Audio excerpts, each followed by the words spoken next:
اچھا، یہ حدیث کی جو انٹرنیشنل نمبرنگ ہے اس کو بھی آپ سمجھ لیں. بیسیکلی احادیث کی کتابوں کے نمبرز کو اب انٹرنیشنل لیول پر سٹینڈرائز کر دیا گیا ہے تقریباً آج سے 20-25 سال پہلے. اور اس حوالے سے سب سے بڑا کام کیا ہے دارالکتب العلمیہ بیروت لبنان میں. ان کا کیپٹل سٹی ہے بیروت. بیروت وہ شہر ہے جہاں پر آج سے 1000 سال پرانے بھی بخاری اور مسلم کے بھی قلمی نسخے موجود ہیں، مخطوطے موجود ہیں. ان کے پاس کاپی رائٹس ہیں. یہ آپ اگر ویب سائٹ ان کی موجود ہے دارالکتب العلمیہ کی، تو تمام کتابیں احادیث کی کیا، احادیث کے علاوہ بھی فقہ کی کتابیں، تصوف کی کتابیں، ان کے بھی قلمی نسخے ان کے پاس موجود ہیں اور ان کے کاپی رائٹس ہیں ان کے پاس. اور پوری دنیا میں جب بھی کوئی کتاب چھپتی ہے تو اس سے جو پروف ریڈنگ ہے وہ ان کی کتابوں کے ساتھ کی جاتی ہے. لہذا یہ بالکل بات سمجھ لیں، جس طرح قرآن حکیم پوری دنیا میں ایک ہی ہے نا، اسی طریقے سے بخاری اور مسلم اور حدیث کی کتابیں بھی ایک ہی ہیں پوری دنیا کے اندر، کوئی فرق نہیں ہے ان کے اندر. ہاں یہ ہو سکتا ہے پرنٹنگ میں کوئی 3 جلدوں میں چھاپ دے، کوئی 10 جلدوں میں چھاپ دے، کوئی 13 جلدوں میں چھاپ دے، وہ الگ بات. لیکن حدیث وہی ہوگی، چاہے وہ انڈونیشیا کے مسلمان کے پاس بخاری ہو، چاہے وہ افریقہ کے مسلمان کے پاس ہو، چاہے پاکستان اور انڈیا کے مسلمان کے پاس ہو، تو کوئی فرق نہیں ہے. تو یہ سٹینڈرائز انہوں نے نمبرنگ کر دی. اسی کو پھر فالو کیا علماء حرمین نے بھی. اور پاکستان میں جو انٹرنیشنل لیول کا دنیا کا سب سے بڑا ادارہ ہے دارالسلام اردو زبان میں، انہوں نے بھی اسی کو فالو کیا. اور جو احادیث کی نمبرنگ ہے انٹرنیشنل، اس کے مطابق وہ کتابیں چھاپتے ہیں. اور یہ جو مشکات ہے یہ بھی انٹرنیشنل نمبرنگ پہ ہے، اور اس کی جو تخریج ہوئی ہے اور تحقیق ہوئی ہے اس میں جو نیچے نمبرز ہیں فٹ نوٹس پہ، وہ بھی انٹرنیشنل نمبرنگ کے مطابق ہیں. اور الحمدللہ ہماری ویب سائٹ اہل سنت پاک .com پر یہ مشکات المصابی، اس کا PDF تقریباً 18 MB کی 3 فائلز ہیں، 18 MB کی 3 جلدوں میں. وہ الحمدللہ مفت ڈاؤن لوڈ کر سکتے ہیں اس کا PDF اہل سنت پاک .com میں الحدیث والے پورشن میں. اور تمام میجر جو احادیث کی کتابیں ہیں، کتب ستہ اہل سنت کی جو کتابیں ہیں، بخاری اور مسلم، ابو داؤد، ترمذی، نسائی، ابن ماجہ، وہ سب کی سب انٹرنیشنل نمبرنگ کے مطابق اس پر رکھی ہوئی ہیں.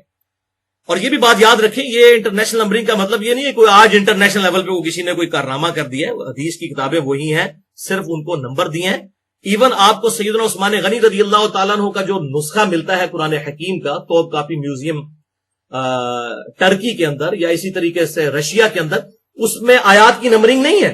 صرف آیات جو ہیں ان کے آگے سرکل بنے ہوئے ہیں یا تا بنی ہوئی ہے، وہاں پر آیات کی نمبرنگ، یہ آیات اور سورتوں کی نمبرنگ بعد میں ہوئی ہے آسانی کے لیے کہ جی فلاں نمبر سورت جو ہے وہ یہ ہے، جی سورہ جو الملک ہے وہ 67 نمبر سورت ہے. یہ آپ صلی اللہ علیہ وسلم نے نمبرنگ نہیں کی تھی، یہ بعد میں کی گئی ہے تو سمجھنے کے لیے. اسی طریقے سے جی سورہ ملک میں 30 آیات ہیں تو ان کی ایک ایک آیت کے اوپر نمبرنگ، آیات کی ڈویژن پہلے ہی موجود تھی، اس پہ نمبر 1 2 3 4 5، یہ نمبرنگ جو ہے یہ بعد میں آسانی کے لیے کی گئی. بالکل اس طریقے سے امام بخاری اور امام مسلم نے اور باقی ائمہ نے جو احادیث کی کتابیں لکھی تھی انہوں نے نمبرنگ نہیں کی ہوئی ہے.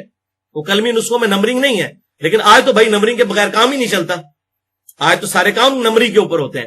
تو اب ان کی نمبرنگ جو ہے سٹینڈرائز کر دی گئی ہے اور اسی کو ہم کہتے ہیں انٹرنیشنل نمبرنگ آف حدیث. اب اس میں نمبرنگ میں جو پاکستان سے چھپتی ہیں بغیر انٹرنیشنل نمبرنگ کے حدیثیں تو موجود ہوتی ہیں، چیپٹرز بھی وہی ہوتے ہیں. نمبرنگ میں بعض اوقات فرق ہوتا ہے، بعض 3 جلدوں میں چھاپتے ہیں تو پہلی جلد اگر 2025 نمبر حدیث پہ ختم ہوئی تو دوسری جلد پھر 1 سے شروع کر دیتے ہیں، تیسری پھر 1 سے. تو ظاہر کنٹینیوس نمبرنگ نہیں ہوتی. اگر کنٹینیوس ہو اس میں بھی فرق ہوتا ہے، بعض کا صحابہ کے اقوال کو بھی الگ سے نمبر دے دیتے ہیں. جبکہ انٹرنیشنل نمبرنگ جو کی گئی ہے وہ سٹینڈرائز کر کے انہوں نے بسا اوقات ایک نمبر کے اوپر بھی اگر اس کے ذیل میں کسی تابعی کا یا صحابی کا قول آتا تھا اسی نمبرنگ کے اندر انہوں نے لکھ دیا اور اس کو سٹینڈرائز کر دیا.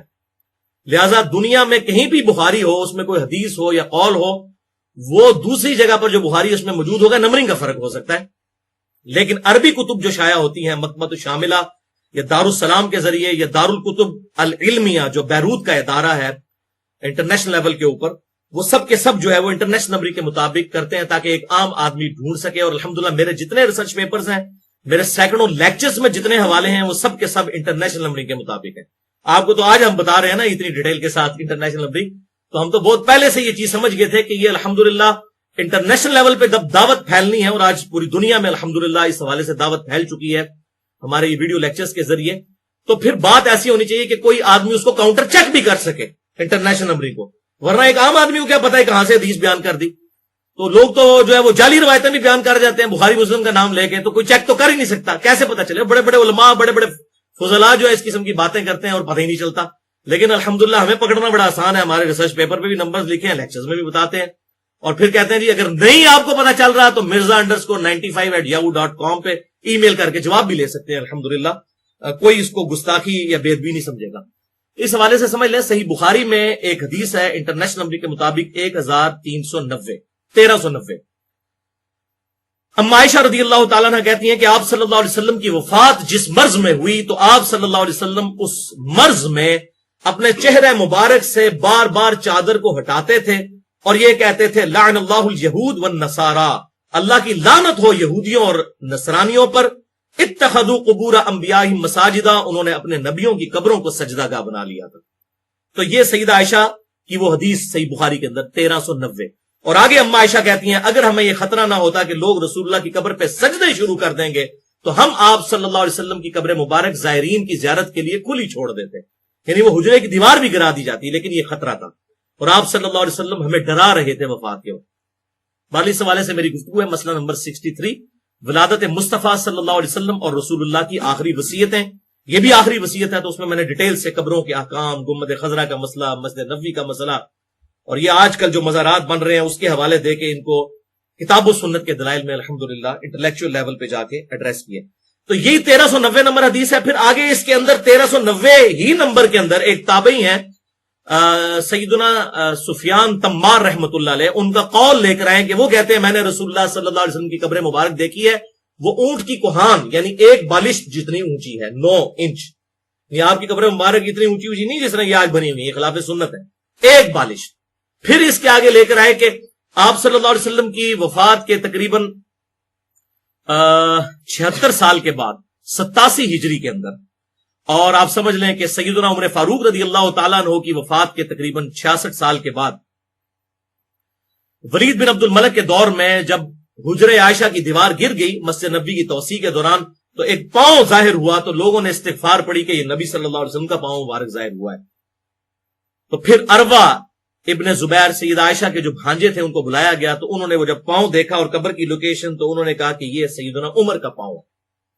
تو اس کو بھی 1390 نمبر یعنی 1390 پہ وہ 3 چیزیں لے کر آئے, ایک حدیث اور 2 جو ہے وہ ایک تابعی, 2 تابعین کے ان کے اپنے واقعات. بہرحال اس حوالے سے میرا لیکچر ہے مسئلہ نمبر 5 حیات النبی سے متعلق فرقہ وارانہ نظریات کا تحقیقی جائزہ. اس میں میں نے حیات النبی کا جو عقیدہ ہے الحمدللہ ڈیٹیل سے کے ساتھ بیان کیا ہے.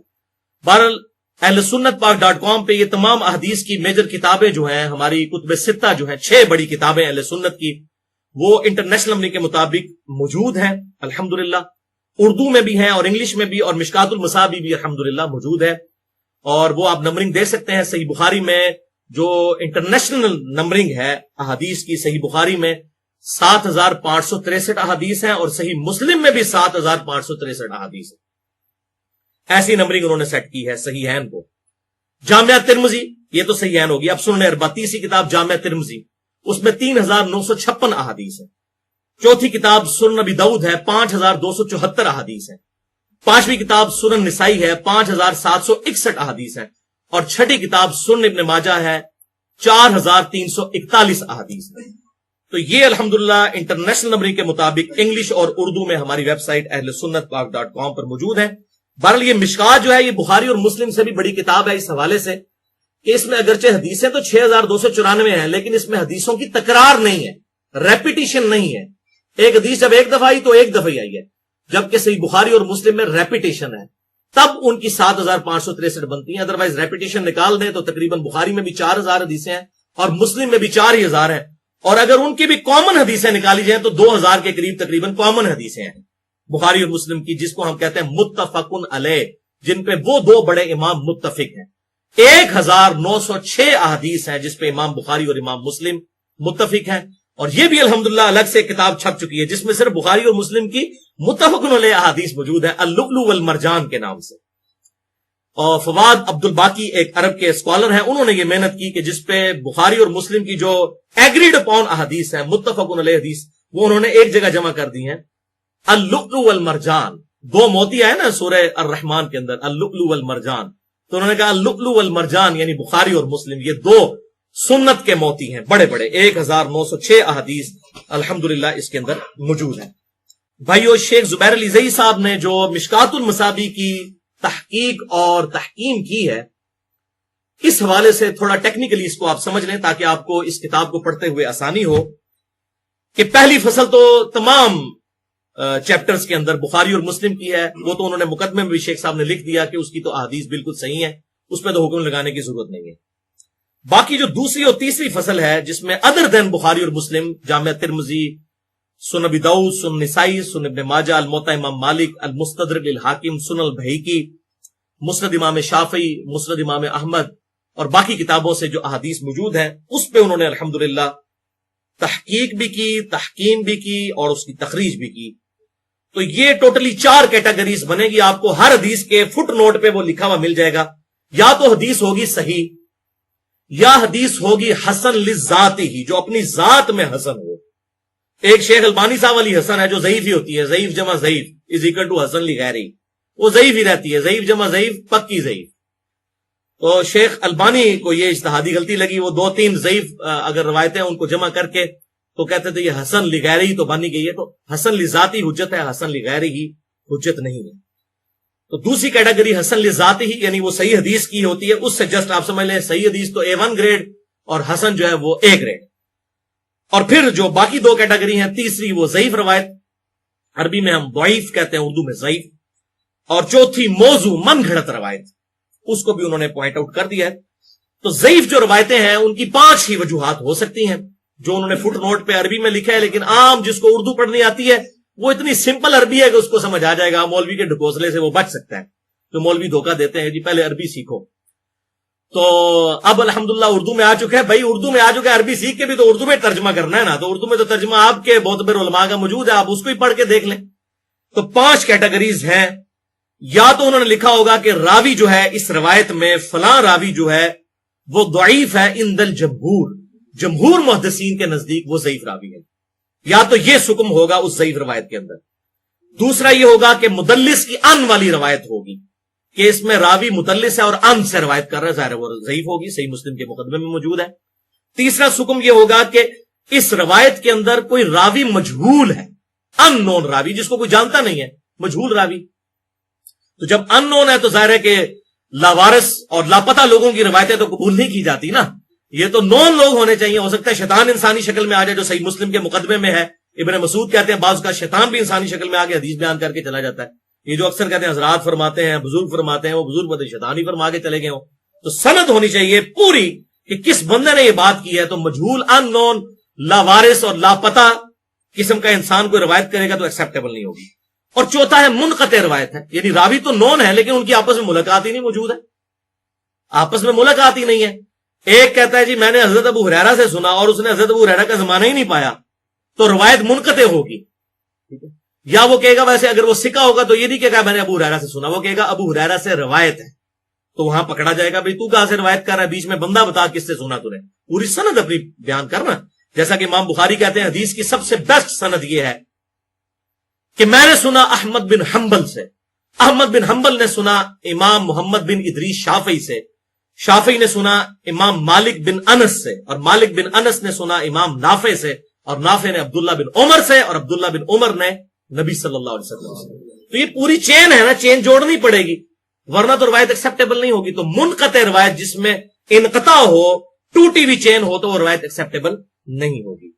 اور 5واں حکم یہ ہو سکتا ہے ضعیف حوالے سے کہ روایت جو ہے وہ اس پہ جرا مفسر ہو، یعنی وہ حدیث تو اس کے راوی تو بالکل ٹھیک ہوں، ملاقاتیں بھی ہوں، لیکن بعض اوقات راوی کو وہم ہو گیا ہو، کبھی اس کا بڑھاپے میں حافظہ خراب ہو گیا ہو، تو اس پہ جرا مفسر ہوئی ہو تفسیر کے ساتھ کہ اس کی باقی روایتیں صحیح ہیں لیکن یہ والی روایتیں صحیح نہیں ہیں کیونکہ یہ اس کا ذہنی توازن بگڑنے سے پہلے کی ہیں اور یہ بعد کی ہیں۔